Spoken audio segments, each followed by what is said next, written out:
North Atlantic, April 17, 1917. 17 meters below the surface, Kapitänleutnant Heinrich Graf sees the world through a circle of glass, no wider than his fist. The periscope cuts through the gray water like a needle through silk. Above, the April sky bleeds into the Atlantic in shades of pewter, a colorless merger of sea and cloud that makes depth perception a matter of practiced intuition rather than certainty. Below, in the pressure hull of U-52, 23 men breathe recycled air that tastes of diesel oil, unwashed bodies, and the metallic tang of fear. The electric motors hum at 2 knots, slow enough to keep the periscope wake invisible, fast enough to maintain depth control. The conning tower smells of brass polish and salt water. Condensation drips from the overhead pipes with metronomic precision. Every surface is slick with moisture in this iron tube that could become a coffin with a single depth charge. Graf has 30 seconds, maybe less. Through the eyepiece, a shape materializes, 4,000 meters distant, moving right to left across his field of view. Smokestack first, then the superstructure, finally the hull. A British merchantman, probably 7,000 tons, loaded heavy with grain or steel or ammunition. The kind of target that keeps Britain fed, armed, fighting. The kind of target that keeps the war alive, bearing. His executive officer's voice is barely a whisper in the red-lit gloom of the conning tower. 270, speed. Graf squints, tracking the vessel against the horizon. His brain performs calculations that would take a mathematician minutes to solve on paper. Distance to target, angular velocity, the geometry of interception, 12 knots. Course approximately 045. He lowers the periscope with a practiced twist. In the submarine service, every second of exposure is a gamble. British destroyers have learned to spot the feather of white water, the glint of sunlight on brass and glass. Men have died for looking too long. The data flows to the torpedo calculator, an intricate brass machine that transforms observation into murder. The Vorhaltewinkel, the deflection angle, emerges from the mechanical computation. The precise heading the torpedo must follow to intercept a target that won't be where it appears to be when the weapon arrives. Physics, trigonometry, death by mathematics. Set gyro angle 20 degrees starboard, Graf orders. Tube 1 ready. The torpedo room reports back through the voice pipe. 3 meters of steel cylinder, packed with hexanite, waiting in its flooded tube. The G7A model, a weapon that has sent 200,000 tons of Allied shipping to the bottom in Graf's career alone. He raises the periscope again. 15 seconds of the 30 have elapsed. The merchant ship grows larger now, its profile sharpening. Graf can see details, the rust streaks on the hull, the cargo boom secured against the superstructure, the lifeboats hanging in their davits. Somewhere inside that steel shell, men are drinking tea, writing letters, thinking about home. They don't know they're already dead. The coincidence rangefinder built into the periscope shows 2 halves of the same image, upper and lower. Graf adjusts the mechanism until they align perfectly. When the ship's waterline matches at top and bottom, he can read the range directly from the scale. 3,800 meters. Los! The compressed air explodes into the tube. 5 tons of torpedo accelerates from 0 to 30 knots in half a second. The submarine shudders. Graf keeps his eye pressed to the rubber cushion, watching the bubble trail, the telltale wake of compressed air that draws a white line across the ocean, pointing back to U-52 like an accusation. Now comes the part that takes longer than the mathematics, the waiting. A torpedo at 30 knots needs more than 4 minutes to reach a target at this distance. 4 minutes for the merchant captain to notice the wake. 4 minutes to order hard rudder. 4 minutes to pray. In the conning tower, nobody speaks. The helmsman keeps his eyes locked on the compass. The dive planer's hands rest steady on the control wheels. Everyone listening for the sound that will confirm success or announce failure. The submarine creaks and groans around them, normal sounds of a pressure hull in the deep but magnified by tension, into potential catastrophe. Every rivet, every weld, every sealed joint holding back the crushing weight of the Atlantic. Graf counts the seconds in his head, comparing them against the sweep hand of the chronometer mounted above the periscope. His thumb rests on the periscope control, ready to raise it again the moment it's safe. At 3 minutes 50 seconds, he hears it, a thud that resonates through the water, through the steel hull, through the bones of every man aboard. The sound is dull, almost anticlimactic, like a distant door slamming shut, but Graf knows what it means. Hit amidships, someone breathes behind him, and the tension breaks. Men exhale, shoulders drop.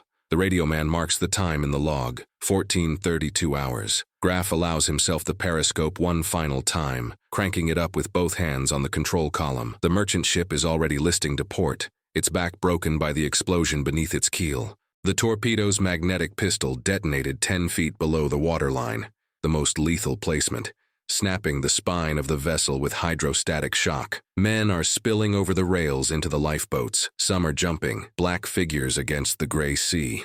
From this distance, they look like ants abandoning a dying hill. The ship will be gone in 7 minutes, maybe 8. 7,000 tons, probably 600,000 pounds of cargo.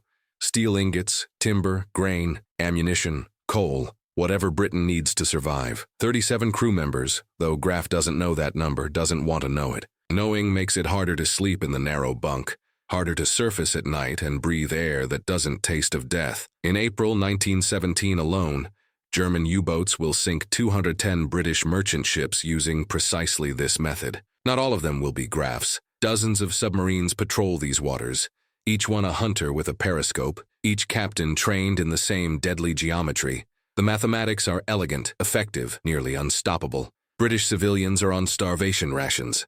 The grain that should have fed London is sinking at a rate of 8 ships per day. Admiralty analysts have calculated that Britain has exactly 6 weeks of supplies remaining. 6 weeks before the mathematics of submarine warfare achieves what German armies couldn't. Britain's surrender. Graf orders the periscope down. Set course 320, ahead slow. U-52 turns away from the dying ship, melting back into the gray depths. Behind them, men are climbing into lifeboats, if they're lucky, drowning in the 40-degree water, if they're not. The executive officer marks the kill on the patrol chart. One more tally, one more coordinate of death. What none of them know, what Graf couldn't possibly imagine, is that in a studio in London, an artist is sketching patterns on paper that will break the mathematics they've perfected. Patterns that will make the periscope, that circle of glass no wider than a fist, into a window of lies. But that transformation is still weeks away. For now, the mathematics remain perfect. The Atlantic remains a cemetery. And through the periscope, every ship is exactly what it appears to be. English coast, February-March, 1917. Norman Wilkinson stands at the rail of HMS Patrol Boat 61, binoculars pressed to his face, and watches the sea lie. At 39, he has spent half his life learning to see what others miss. The way light fractures on wave peaks at dawn, how distance compresses color into monochrome, the precise angle at which a ship's hull meets its reflection, creating a false waterline that exists only in perception. These are the tools of his trade, not soldiering but seeing. Before the war, Wilkinson painted seascapes for wealthy collectors, poster designs for the London and Northwestern Railway, bold graphics that reduced landscapes to essential forms. A commissioned piece for the first-class smoking room of the Titanic, lost when the ship went down in 1912. He exhibited at the Royal Academy. Critics called his work precise and unsentimental. What they meant was, he painted what was there, not what people wished was there. The war changed his canvas but not his eyes. Since 1916, he's commanded this patrol boat on minesweeping operations off the Devon coast. 8 hours at sea, scanning the water for the telltale horns of moored mines. 4 hours of paperwork at the Devonport base. Repeat, it's tedious, necessary, unglamorous work. The kind that keeps shipping lanes clear and never earns medals. But it teaches patience and observation. The February wind cuts across the deck carrying the smell of salt and diesel exhaust. Through the binoculars, Wilkinson tracks a distant merchantman plodding north toward Bristol.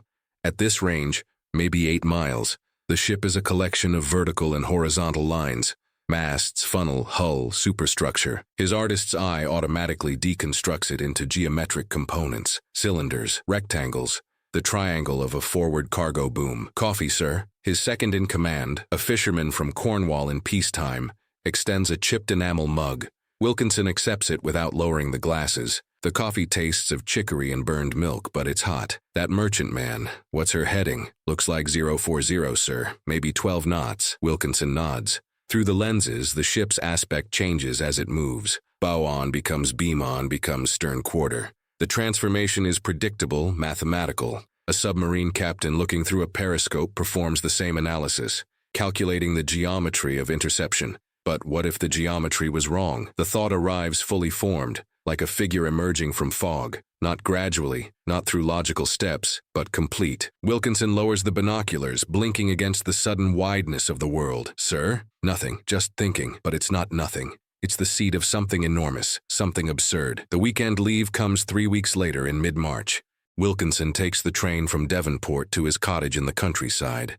A 30-mile journey that feels like traveling to a different war. Here, there are no minesweepers, no patrol schedules, no distant explosions that might be depth charges or might be imagination. He planned to fish the local stream. Instead, he sits at the kitchen table with a stack of writing paper, a pencil, and a problem that won't leave him alone. His wife Evelyn finds him there at midnight, surrounded by crumpled sketches. "Norman, you'll ruin your eyes." "I'm trying to ruin someone else's eyes." He holds up a drawing, a ship's hull covered in violent diagonal stripes, zigzags, contradictory curves. "Look at this. What direction is it moving?" Evelyn studies the sketch, tilting her head. "Left to right? Are you certain?" She looks again. "Right to left?" "Exactly." Wilkinson's pencil flies across a fresh sheet. "You can't tell. The lines disrupt your perception of the bow wave, the stern, the rake of the masts. Your brain tries to assemble the pieces into a coherent shape, but they won't fit. You make a guess, and guesses are wrong half the time. This is for ships? For confusing submarines trying to sink them." Evelyn is quiet for a moment. She's lived with artists long enough to recognize obsession when she sees it. "The Admiralty will think you've gone mad." "Probably." Wilkinson adds another angular stripe to his drawing. "But we're losing 8 ships a day. Madness might be an improvement on what we're doing now. The mathematics of it are elegant in a perverse way. A submarine captain has perhaps 30 seconds of periscope time before risk of detection becomes unacceptable. In those 30 seconds, he must determine ship type, speed, heading, distance. From that data, he calculates the deflection angle, the precise course his torpedo must follow to intercept a moving target. Every calculation depends on accurate observation. What if the observation was corrupted at the source? Traditional camouflage tries to hide, making objects blend into backgrounds, reducing visibility. But you can't hide a 7,000-ton merchantman on the open ocean. Smoke billows from its stack. Its silhouette breaks the horizon. At periscope height, it's blindingly obvious. So don't hide it, distort it. Wilkinson fills page after page. Ships covered in patterns that make no sense. False bow waves painted near the stern, perspective-bending angles that suggest impossible geometries, high-contrast shapes that fracture the eye's attempt to track edges. Each design violates every principle of naval architecture and embraces every trick of visual disruption he's learned in 2 decades of painting. By Sunday night, he has 17 different schemes. By Monday morning, back at his desk in Devonport, he has a formal proposal typed on Admiralty letterhead. The covering letter is deliberately understated. "I have been considering the question of ship camouflage and have arrived at a method which I believe may be of value in countering submarine attack. I request permission to present my findings to the Camouflage Committee." What he doesn't write but thinks constantly: "This will either save thousands of lives or make me the laughingstock of the Royal Navy." The reply arrives within a week, faster than he expected, which means either genuine interest or complete dismissal. He tears open the envelope standing in the cramped administrative office that serves as his shore command. Lieutenant Commander Wilkinson is invited to present his proposals to the Admiralty Board on April 27, 1917. Presentation time, 15 minutes. 15 minutes to convince admirals that painting ships like cubist nightmares is sound naval strategy.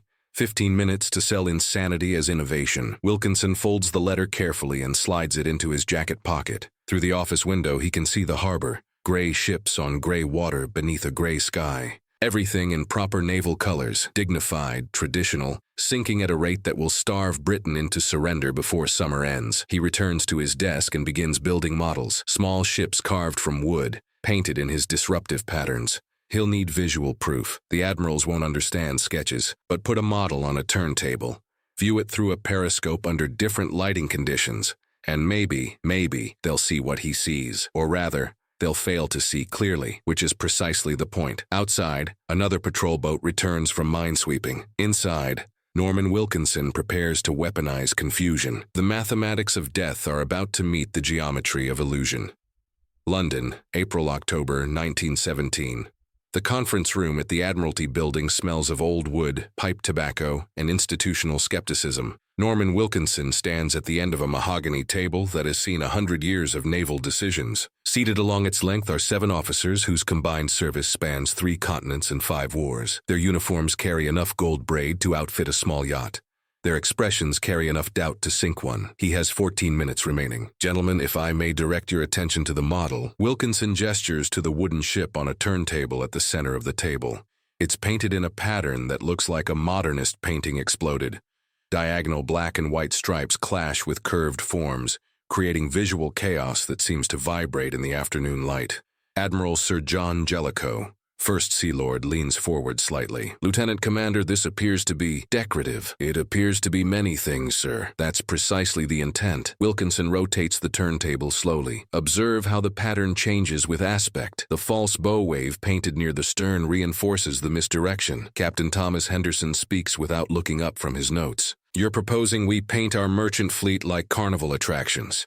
I'm proposing we make them impossible to aim at accurately, sir, by making them impossible to look at. Commander Robert Payne's destroyer was torpedoed 6 months ago. He survived. 47 of his crew did not. You think some paint is going to confuse experienced submarine commanders? I think it will confuse their instruments, sir, and their brains. Wilkinson produces a periscope eyepiece borrowed from the submarine training facility. Commander Payne, would you observe the model through this glass? Tell me the ship's heading. Through the lens, the dazzle pattern compresses, shifts, creates optical contradictions that shouldn't be possible with static paint. 10 seconds pass. 20. Payne straightens, frowning. Northeast. No, northwest. The bloody thing looks like it's going in 3 directions at once.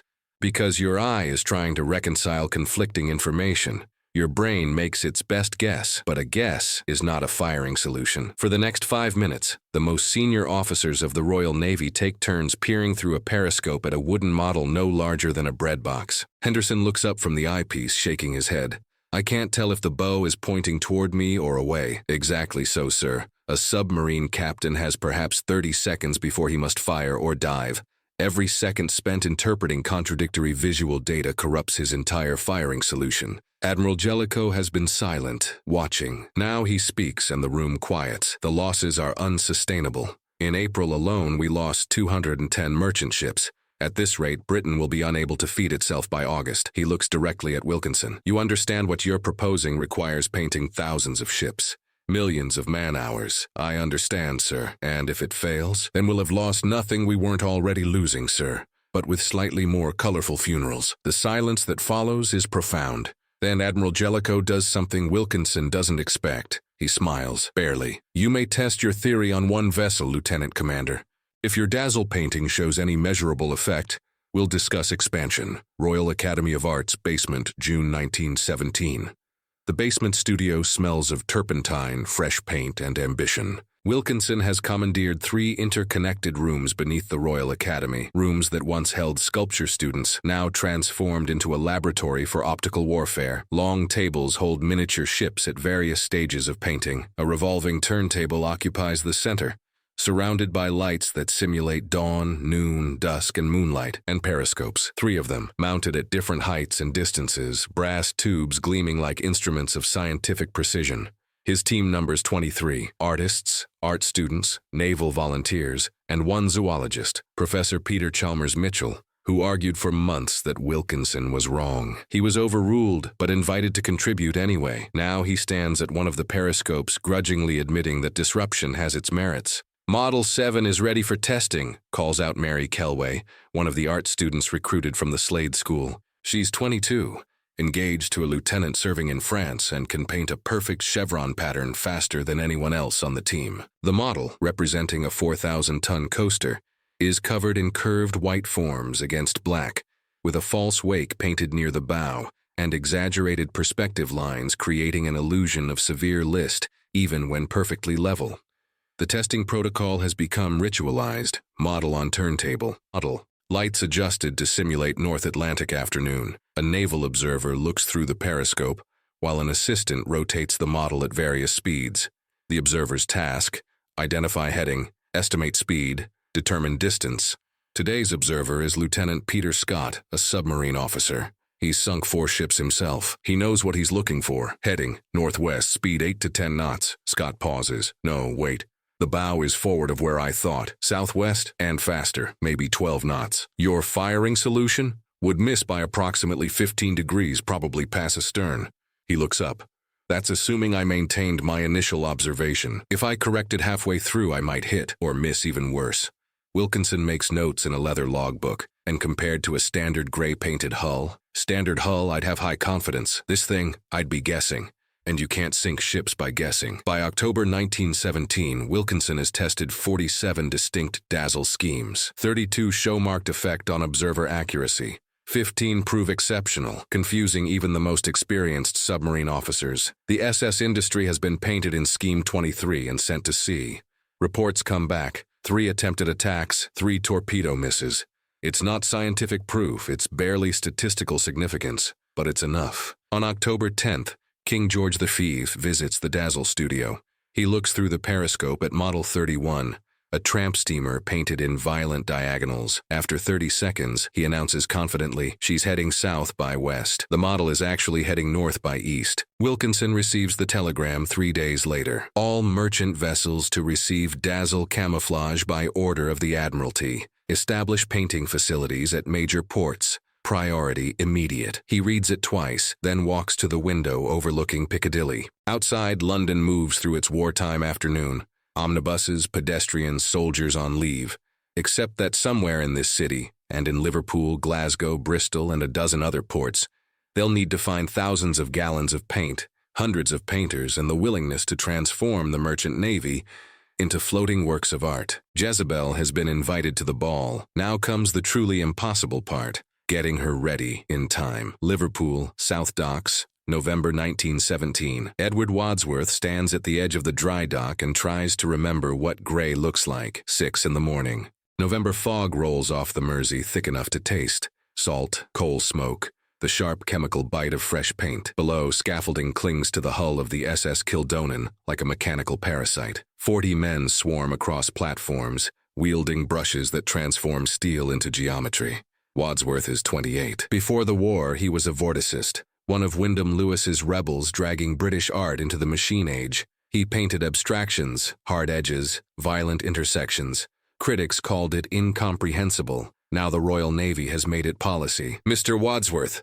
A foreman waves from the main platform. Need clarification on the starboard quarter curve. Wadsworth climbs down to where the crew has stopped work. The design diagram flaps in his hand, edges stained with paint. Scheme 47, modified for this hull shape.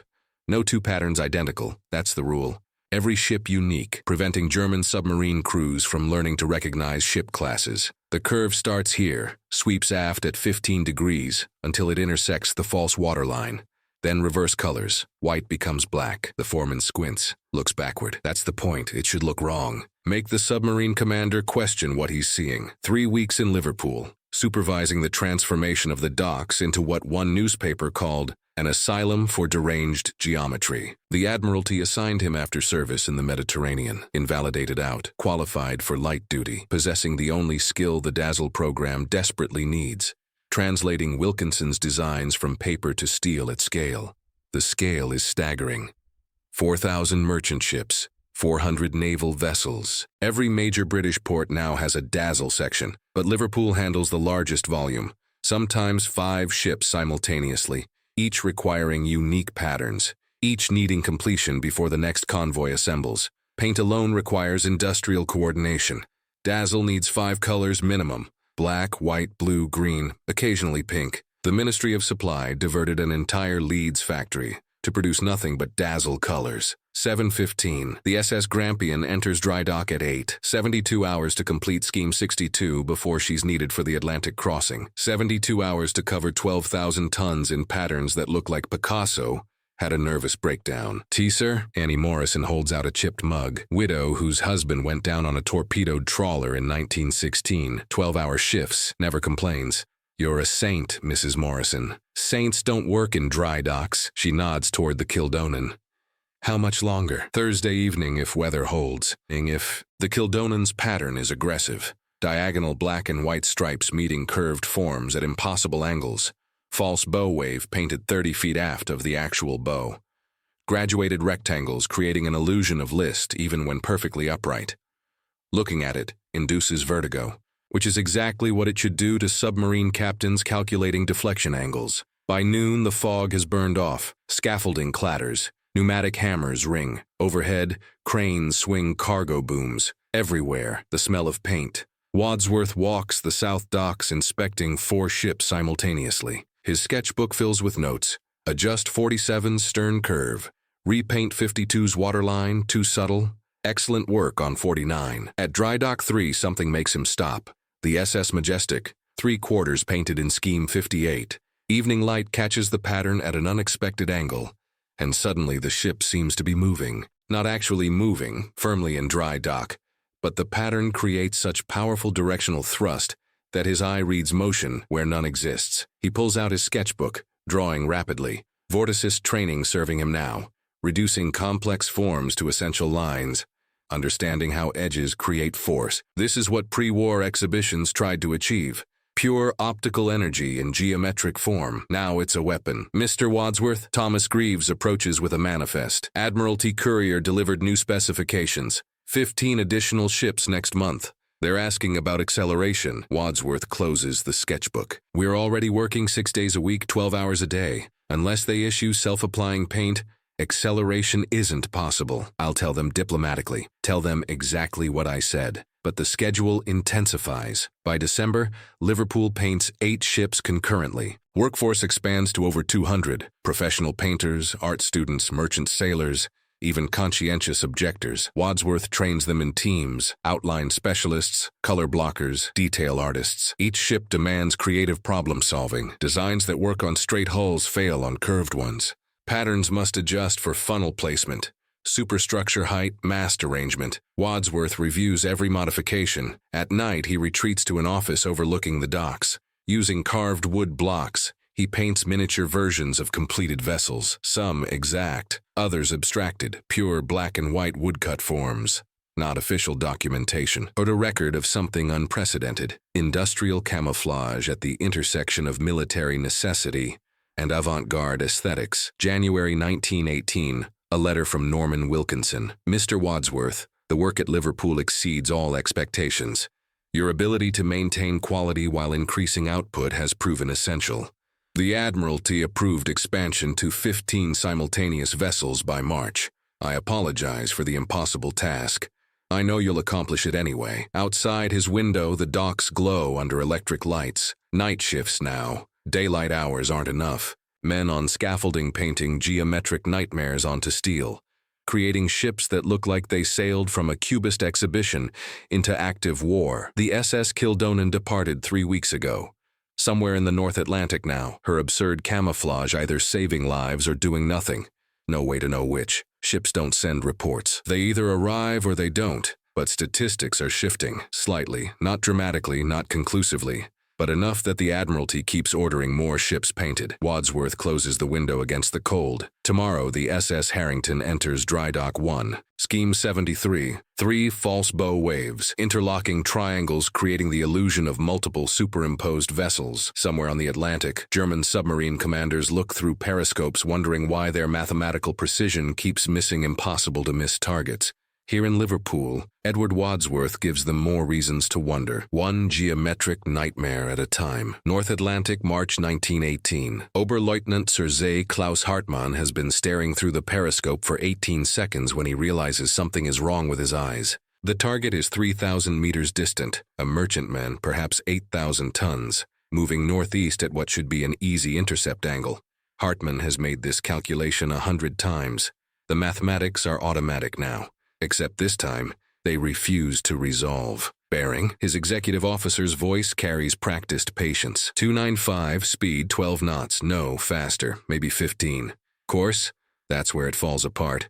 The ship's bow appears to point northeast, but the superstructure suggests more easterly, and there's a bow wave, clearly visible. Except it's positioned wrong, too far aft.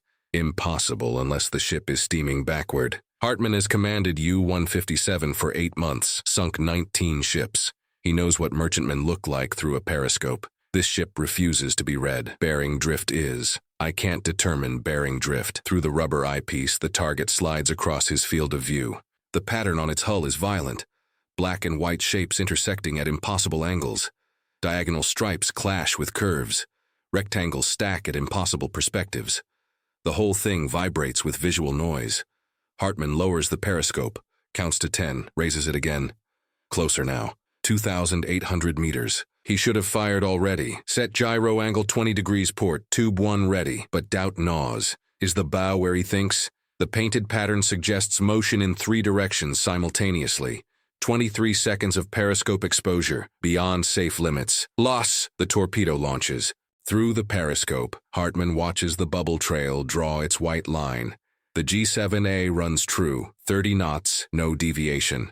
The torpedo passes 50 meters astern of the target. Hartman feels something he hasn't felt in months. Confusion, not uncertainty, but the confusion of having been lied to by his own senses. The merchantman continues northeast or east-northeast, trailing smoke like a banner of survival.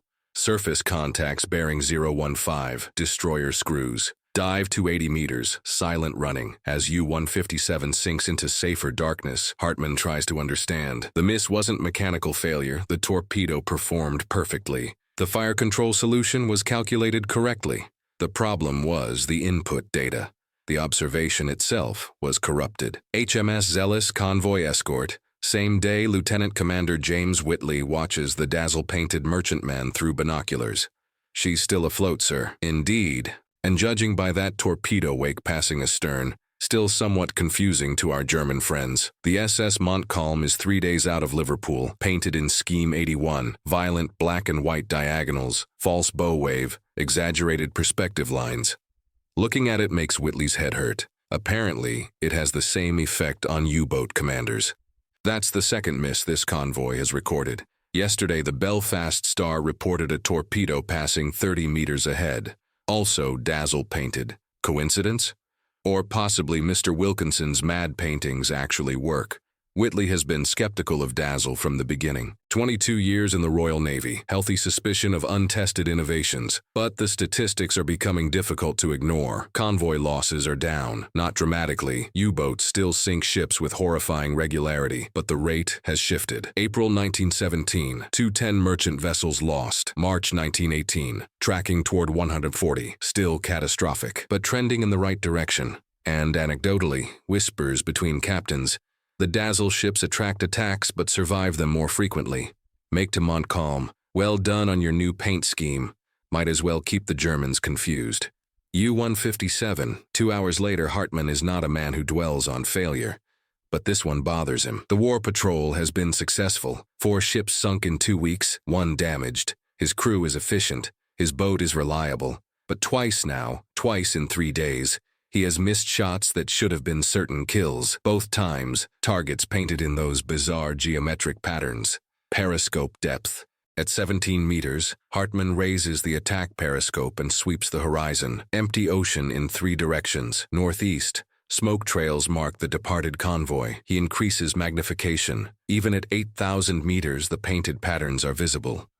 Black and white shapes that refuse to resolve.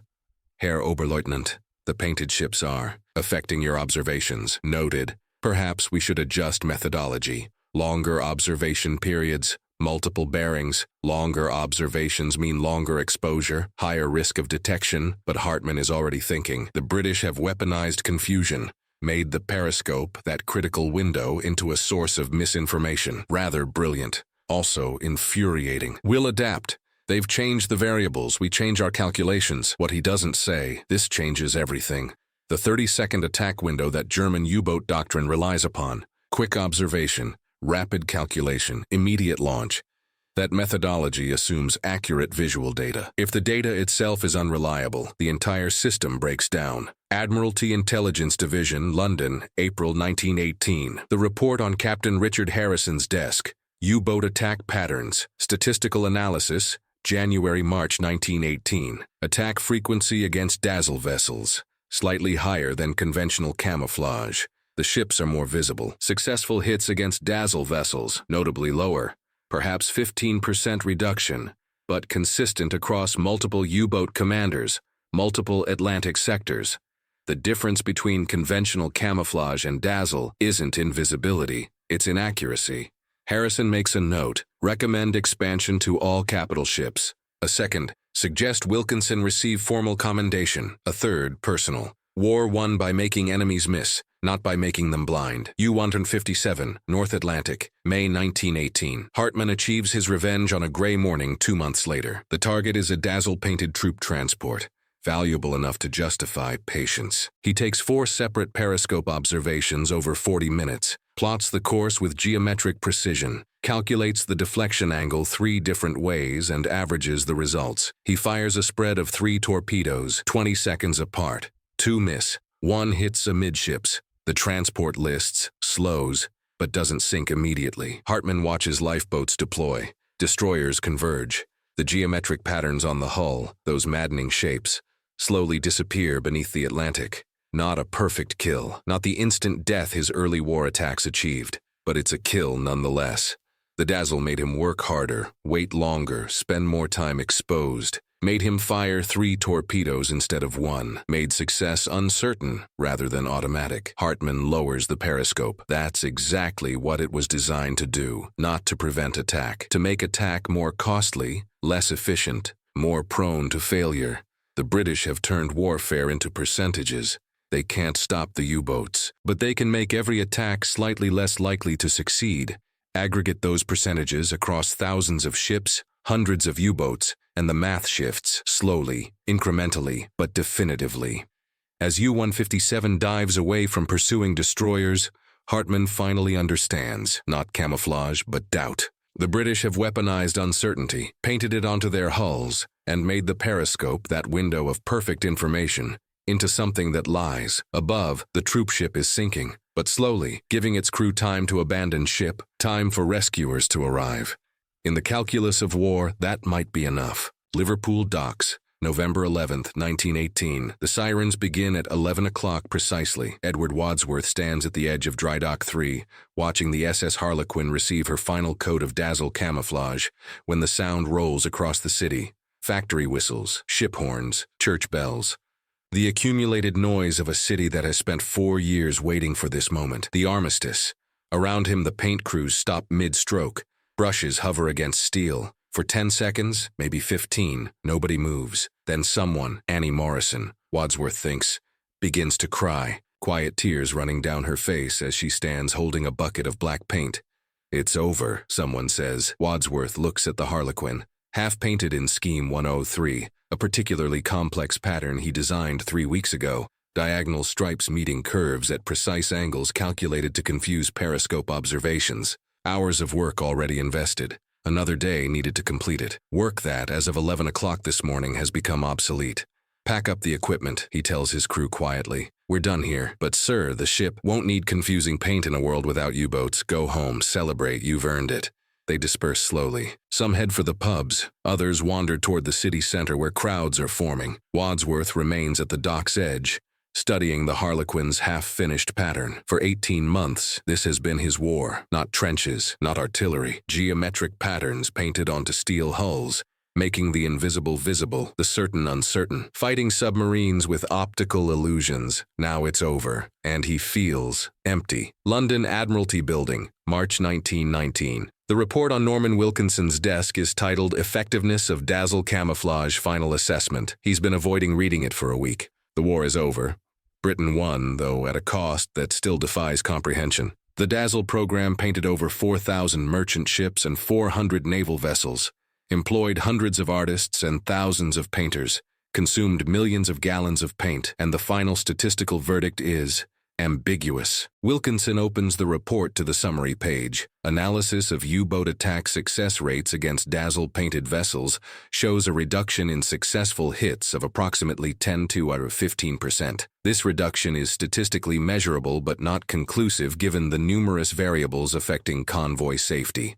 No definitive evidence exists that dazzle painting confused submarine observers to the degree originally theorized. However, survey responses from merchant vessel crews indicate a marked increase in morale aboard dazzle-painted ships.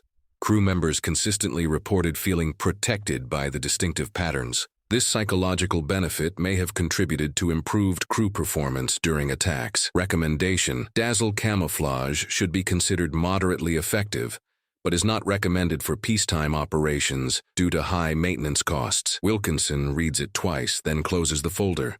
10 to 15%, maybe, with improved morale as the primary measurable effect, not the revolutionary transformation of naval warfare he'd imagined during that weekend in 1917, not the decisive countermeasure that would render U-boats impotent, just a marginal improvement, a slight shift in percentages. But percentages accumulated across thousands of ships and hundreds of attacks translate to lives saved. How many? Impossible to calculate precisely, but not zero.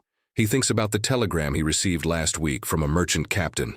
"Your paint job saved my ship and crew off Fastnet Rock, March 1918. Torpedo missed by 20 meters. We made port, thank you. One ship, one crew, one statistical data point in a sea of ambiguity. Worth it? He honestly doesn't know." The legal dispute with John Graham Kerr was finally settled last month. The Royal Commission on Awards to Inventors officially credited Wilkinson as the inventor of Dazzle camouflage. He received $2,000 in compensation. Kerr received nothing and continues to write bitter letters to naval journals claiming precedence.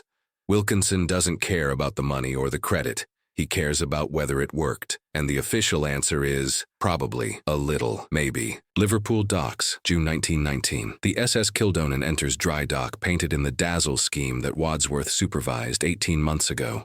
The violent diagonals and impossible curves that once made her look like a cubist nightmare. She exits 3 days later painted standard Admiralty gray. Wadsworth isn't there to watch. He's returned to civilian life, painting again, maritime scenes mostly, but with a precision and clarity that feels like penance after 18 months of deliberate distortion. Critics say his work has matured and found new depth. They don't know he dreams in dazzle patterns sometimes. Geometric nightmares that refuse to resolve into coherent form. The paint crews are gone. Annie Morrison found work at a munitions factory being converted to civilian production. The artists returned to their studios. The art students resumed interrupted educations. By September 1919, fewer than 50 dazzle-painted ships remain in service. By December, fewer than 10. By mid-1920, none. The North Atlantic returns to gray hulls on gray water beneath gray skies. Dignified, traditional, invisible in exactly the way Dazzle never was. Ships still require painting, maintenance never ends, but now they're painted sensibly, efficiently, without regard for optical confusion or perceptual disruption. Nobody misses the geometric nightmares, except perhaps the artists who created them. Wilkinson Studio, London, 1925.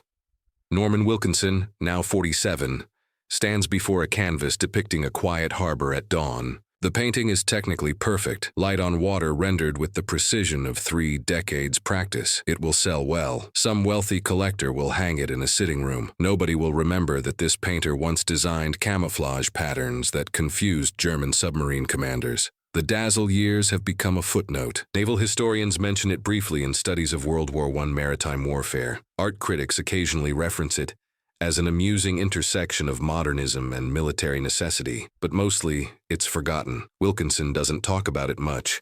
When asked at exhibitions, he describes it as an interesting wartime experiment. He doesn't mention the basement studio at the Royal Academy, the periscope tests, the desperate hope that paint could save lives. He doesn't mention the ambiguous statistics that suggest it might have worked, a little, sometimes maybe. On his studio wall, barely visible behind stacked canvases, hangs a small model of a dazzle-painted ship. Scheme 23, the first pattern tested on the SS Industry, the one that started everything. He keeps it not as trophy, but as reminder. Innovation doesn't always look like victory. Sometimes it looks like doing something absurd because doing nothing guarantees defeat. Sometimes 10% is enough. North Atlantic, 1935. The SS Majestic, originally painted in Dazzle Scheme 58, now painted standard gray, crosses the Atlantic carrying passengers on a peacetime voyage.